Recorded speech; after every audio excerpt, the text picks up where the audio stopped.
a number of people who are architects of the voice are openly extremist and openly communist. Now, if the voice gives these people a megaphone, what do you think they'll say?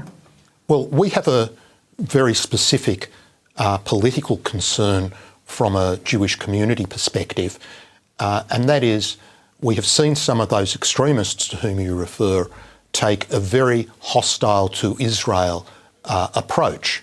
If you look at some of the photographs from so-called Invasion Day earlier this year on the 26th of January, you won't see Australian flags. What you will see is Aboriginal flags, and you will also see flags of Palestine. We have seen an organisation called Socialist Alternative, which describes itself as Australia's largest Marxist group, publish material about Aboriginal solidarity with Palestine. But this is not just theoretical. We've seen it played out. And a recent example was last year in the Sydney Festival, when there was an organised boycott against the event because one of the acts, a dance choreographer, attracted a small amount of sponsorship from Israel.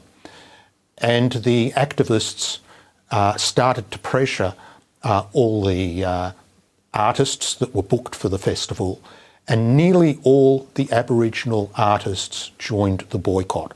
Some of them enthusiastically, some as a result of pressure. So this is a real trend that's played out.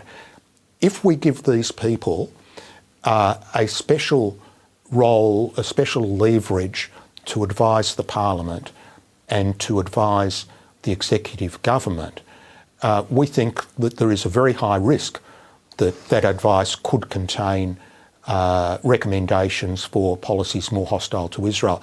Now, this is the inner set of radicals. If you go out into the distant communities that have the real problems, there is no way that you could contemplate that sitting around in small camps in the Northern Territory or Queensland or Western Australia, they're contemplating Middle East politics and debating Middle East politics. This is entirely driven by the inner city radicals, and they're the ones who, as far as we can judge, are the ones likely to gain control of the voice. So that's an additional reason why we think the Jewish community should be extremely cautious, and we're actually recommending a no vote.